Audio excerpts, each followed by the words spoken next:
Hey friends, welcome back to my channel, or welcome if you're new. I'm Tiffany, and I go by Tiff for short, and this is my channel, Life as Tiff Knows It. I thought that I would expand on my intro just in case you're new to my channel. Perhaps because I'm doing a different craft, it might be drawing in a different audience. I don't know. It is an experiment of sorts.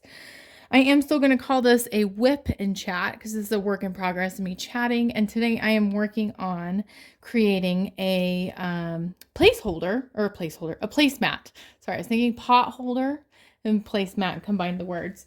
I actually just completed a placemat with this yarn. And I'll show you what it looks like completed. But this is a Red Heart Super Saver yarn. And it is entitled Gemstone. It is from, I don't know if this is accurate, but it says it's from 2010. Doesn't surprise me. I have inherited yarn from quite a while ago. It is a 4-weight. It is not the softest of yarn, which is why I'm using it to create this placeholder. The loom I'm using, it is a Martha Stewart brand loom. I don't believe you can purchase these currently. Sometimes, I think it's QVC has these on sale. They used to be from Michaels, but there are comparable looming sets. If you type in build your own loom knit set, it'll likely pop up on Amazon. I think it was for like under $20. And so this actually is built from different parts. And then you just put the pegs. It's kind of a build as you go thing, which is really cool. Like I've made coasters on this, pot holders. Now I'm making placemats. I've made blankets on this. I've knitted hats on this. It is very, very fun. And so what it's going to look like when it's completed, let's see, I'll just lay it on the actual loom to give you a comparison, is it will be a nice little placemat. It does flatten out. I think it just got it off the loom, so that's why it's kind of wonky right now, but I really do like the colors of this. I think it turned out really pretty. It's just a basic weaved pattern. It's hopefully will do its job as a nice placeholder, and I'm trying to make these in sets of 4. I'm preparing for some upcoming craft markets, and I'm hoping they'll sell well. So we shall see. So yeah, the way you get this set up is because, oh, you know what? I think I forgot something really important. I forgot my hook down. Oh no, I see it. I have it in here. Sorry. The way you set this up is you just weave the yarn in and out on one side. And I always have to do it on the long side. That's very purposefully so that I can then set it up. And my hook can go through and will be long enough for the shorter side. So I'm grabbing my hook. The loom knitting set also came with this. This is very important. And so we're going to go ahead and get started. I am going to try my best to film this in a way that you can see okay. Yes, it's an experiment of sorts. So I hope you're doing well. It's really nice to be kind of switching it up. I've kind of told viewers of past WIP and chats that I'm going to be doing this, and yeah, it's exciting to me. So the first couple of rows are always kind of challenging in my opinion. Oop, I'm going to hit the camera. Hold on, let me go on this side. I knew it would be challenging to film this going into it, but we're going to make it work. We're going to make it work here. So I really like using variegated yarn for these projects because it's easier to see all 4 strands. So when you do this, you always want 4 strands underneath. I guess this is a little bit of a tutorial too. A lot of the comments I got in past videos where I've done shorts of these types of projects was like, where do you get this loom? Which kind of implies maybe people haven't done this before with yarn. It does remind me quite a bit of other different like pot holder kits that came with like the stretchy bands. I don't know if anyone ever did that. I used to do that with, I know I used to do it at like an after school program, and I'm pretty sure I've done it with my great grandma.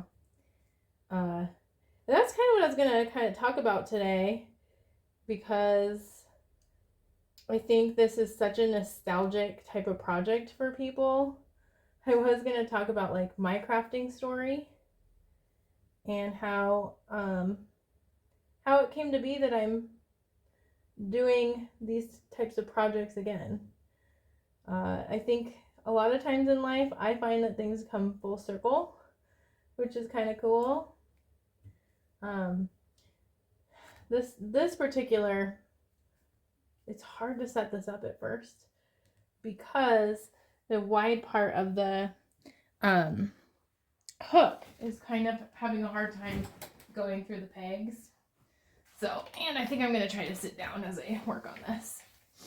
So, thank you for allowing me to get the kinks out on camera. But, yeah, I thought I'd talk about, my crafting journey, because I've done a lot of different crafts in my life. And, well, I say a lot, but I kind of weave in and out of crafts. Get it? Isn't that so punny? So I'm just going to count here. So my crafting journey, I think, is very much tied to my dad's side of the family. My great grandma, for a big portion of her life, worked with my grandpa on a farm. Oh, did I miss one here? Dang it, look, I only have 3 here. I missed that one that I needed, so I have to start all the way over. That's okay. But my great grandma, she was into quilting, I remember. And when I was about 4, I think, I need to confirm this with my parents. I would stay with my great grandma and she'd take care of me, which, man, looking back on it now that I have a 5-year-old, that's like a lot of work for anyone. But I think my grandma was in her 70s or her late 70s, early 80s when she's doing that, and she's watching a 4-year-old. What a saint. Like, seriously. I struggle sometimes watching 4-year-old in my 30s. But I'm so grateful I got to do that because I felt very bonded with my great grandma. Peg down, guys, peg down. I'm gonna pick it up with some scissors. This first row is a pain in the butt, I'll tell you that. So I think that's funny. I hooked, at least I have it secure. Sorry if you can hear my family in the background, by the way. Okay, we're back on track to get started. Oh my gosh, y'all. This is not going as smoothly as I pictured it going. And I'm used to just the angle being different. So, yes. Hey, you stay in there, Peg. You stay in there. Okay, I got all 4. We're good. But anyway, my grandma would do a lot of quilting. I would never really do the quilting, but I would watch her. We would work on pot holders. And so I think early on I felt this like sense of pride in making things. And she'd make me such pretty quilts. Okay. Y'all, this is just like more challenging than what I'm hoping for. Maybe I should have started the project first. That's okay. You're seeing real life, people. You're seeing real life. And then I remember doing weaving with paper, which sounds a little weird, but I'd always like have these opportunities to make cards for people in school. And I remember very clearly weaving paper. Just like I'm weaving this in and out, I would have pieces of paper that I would weave.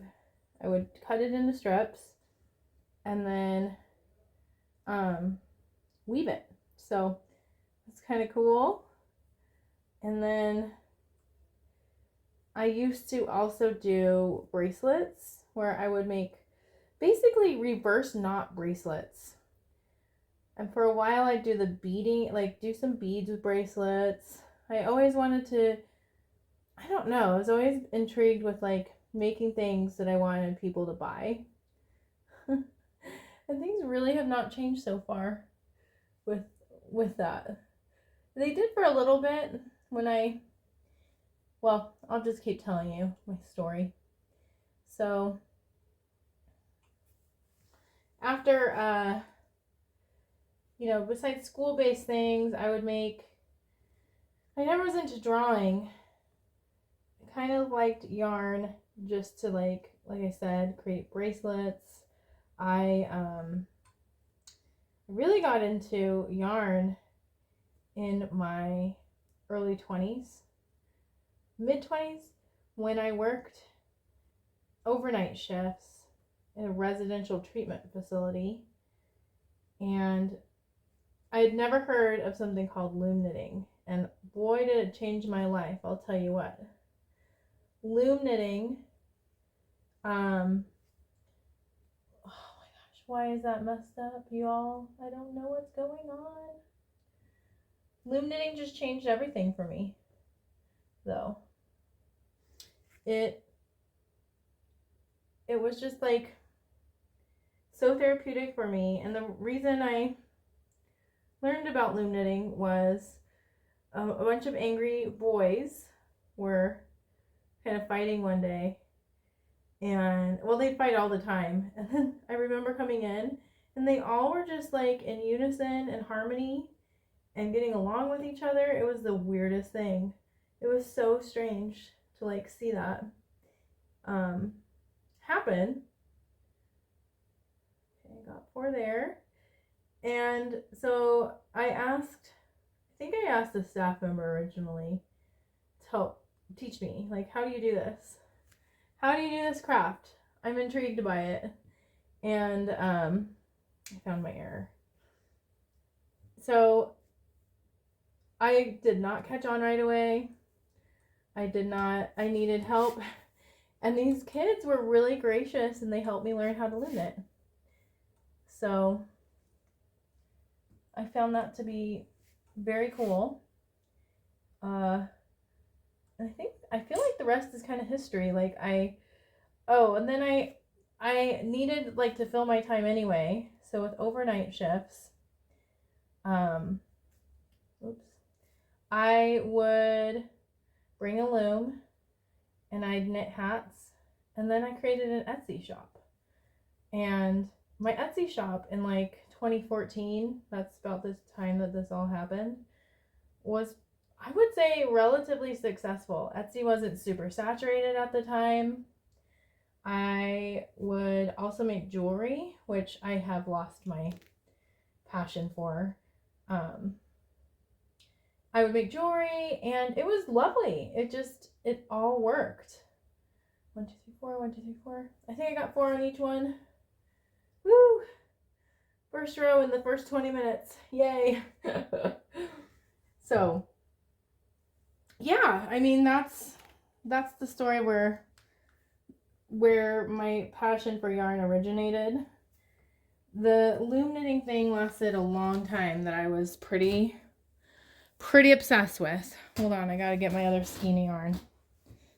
Oh, sorry, you can't see it. I took it out of the frame.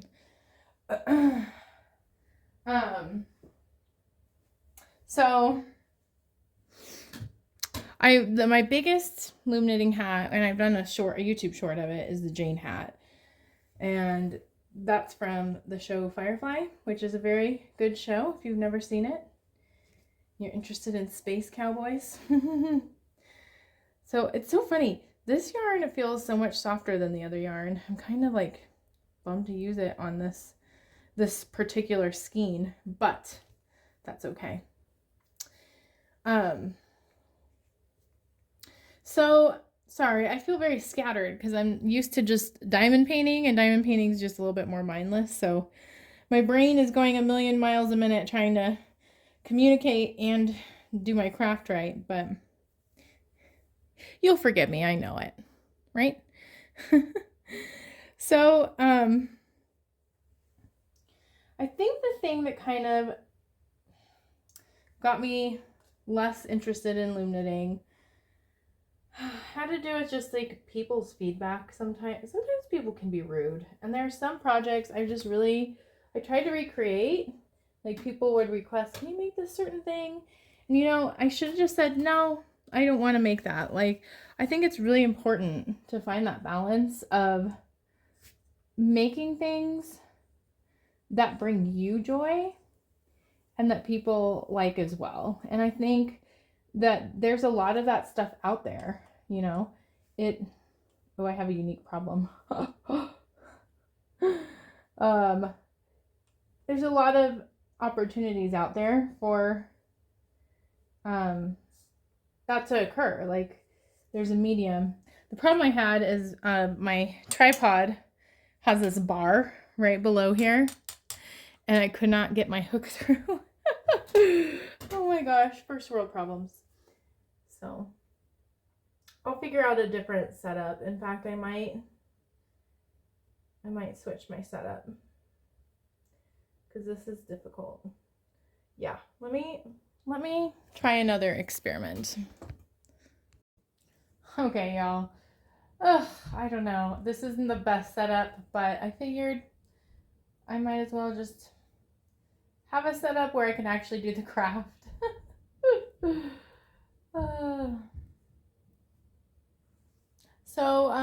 Yeah, this is what it looks like when you're working on it. I can't remember where I was at. I was talking about kind of the rise and fall of my Etsy shop. I think my joy was sucked out once I started trying to make things for people that I didn't want to make and that I wasn't good at making. So there's that. And so I got some negative feedback about a hat I made that I knew it didn't look great. I didn't know how to make it. I didn't even want to make it, but I didn't know how to say no at the time. So, yeah, after a while I got some feedback about jewelry, and I just decided, it's not terribly worth it to me. And I think I'd go through, I would do a couple craft shows. Like, I think the most I've done is twice a year. And then I became a mom, and that kind of just sucked up all my time. And I just didn't have the energy or anything to do anything with yarn. I found diamond painting, which I didn't have any thought process with using diamond painting to gain money. It was just a relaxing hobby. I'd give diamond paintings to people. I made diamond paintings that decorate our house that I think are beautiful. And I think the resurgence, that was a long time thing. And that's why I created this YouTube channel too. The resurgence of yarn really came into play with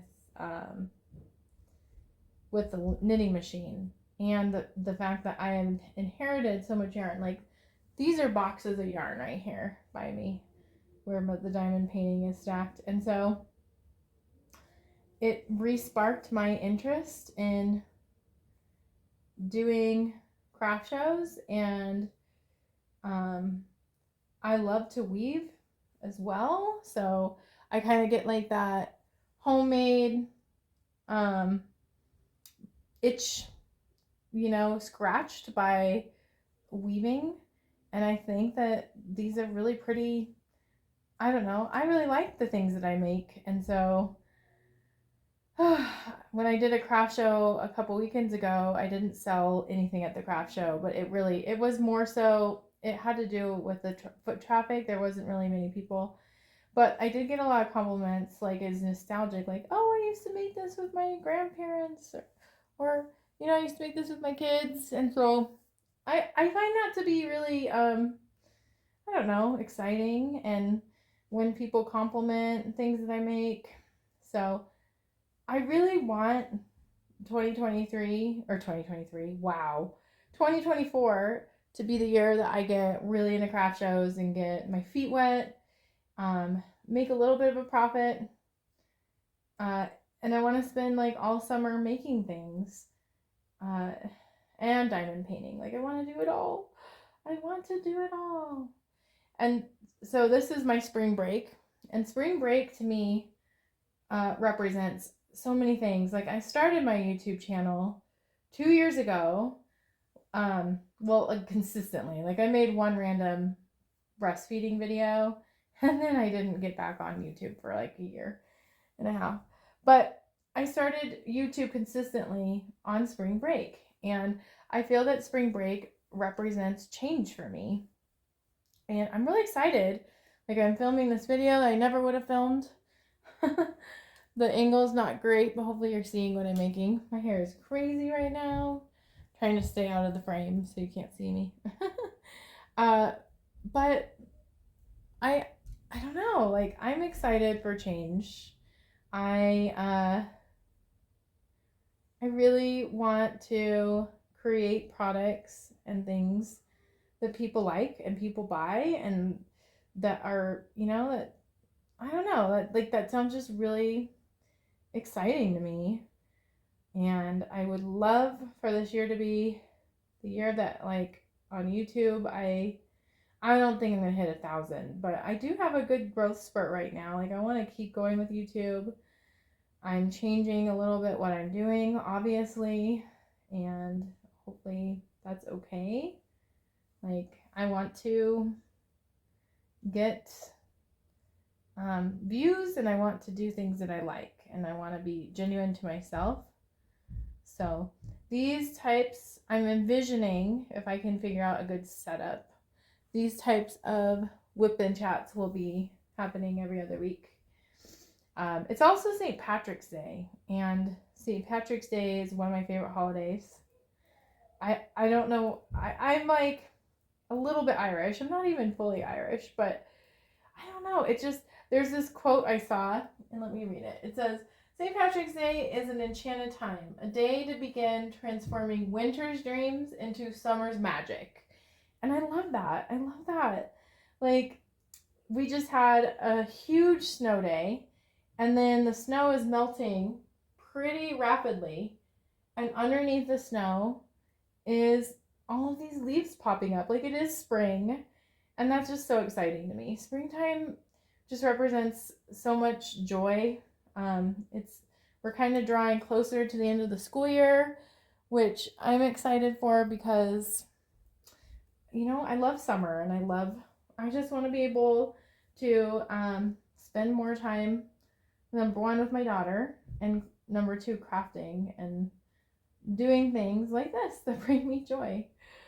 So, yeah, that's kind of where I'm at with YouTube, with crafting. I'm going to keep doing WIP and chats with diamond painting as well. Oh, let's see. Uh-oh, did you come off the hook? No! I hate when the yarn comes off the hook, but thankfully a lot of this stuff, it's an easy fix.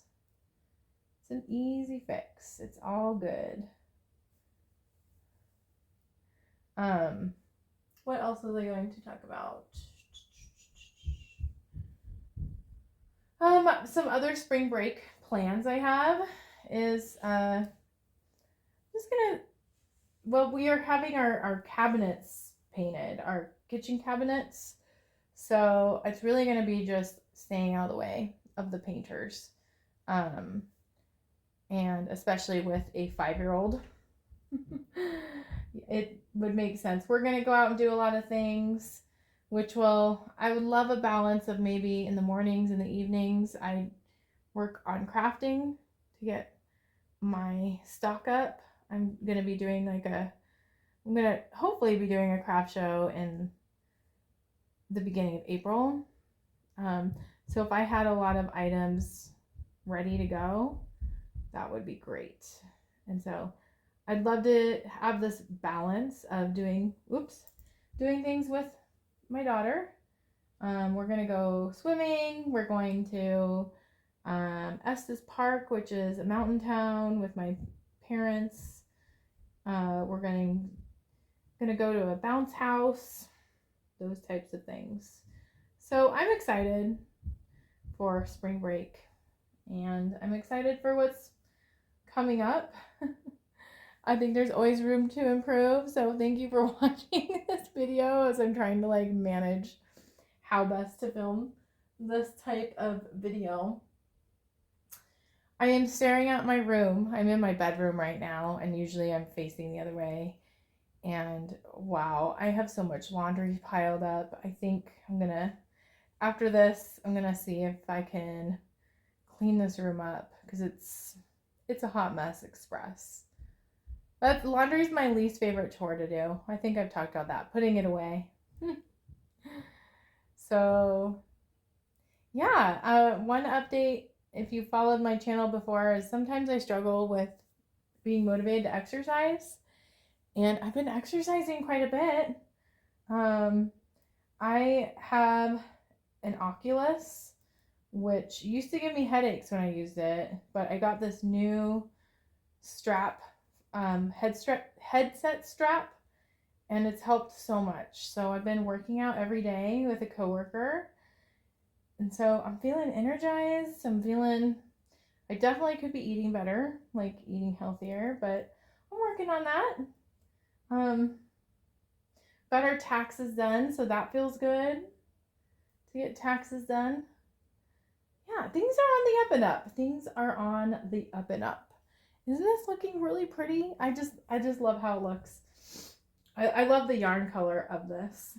So, but on my Oculus, I've been playing a game. The exercise game is called Supernatural, and I don't know if there's anyone out there who's watching this that plays Supernatural. It is so fun. It's kind of like Rock Band. The video game Rock Band meets an exercise routine. You have these swords. It's kind of like, there's another game called Beat Saber, but you could do boxing workouts as well, which is just, I don't know, I find it to be very cool. Very cool. So highly recommend that for anyone who's looking to do something different in their exercise routine. I should be checking the back and making sure I have no errors. I don't see any so far. So far, so good. I made an error in a couple placemats ago where I missed it 4 rows in a row. I don't know how I did that. It's like a skill. It's like a skill to miss it that many times. I think the last thing I was going to talk about is just like more channel updates. I think I'm going to be doing yarn brand showcases in upcoming videos where I just go into a store and I focus most of the content on the type of brand of yarn, and I like just really like showcase the yarn in a little bit more detail than I would with just like a shop with me where I'm doing like a really quick view of all the yarn. So I think I'm gonna go to Michael's maybe today, maybe not, and focus on some budget-friendly yarn and do Craft Smart yarn, because I think that is the most budget-friendly yarn that I know of, especially when Michael's is running a coupon. So I've been into budget-friendly yarn because these types of projects, you don't need the yarn to be soft. In fact, I think the more scratchy the yarn, the better for a placeholder, because it just, I don't know, it makes it easier to make the placeholder, in my opinion. So yeah, those are kind of all the updates I had. This is just kind of me experimenting, trying something new out. I appreciate your patience with me. Thank you so much. If you are interested in seeing more of these like WIPs that I'll be doing, it might look like using a yarn machine. It might be looking like weaving like this, or doing smaller projects like coasters. Please let me know by liking this video, and I will see you in a couple weeks for next week's WIP and Chat. Bye!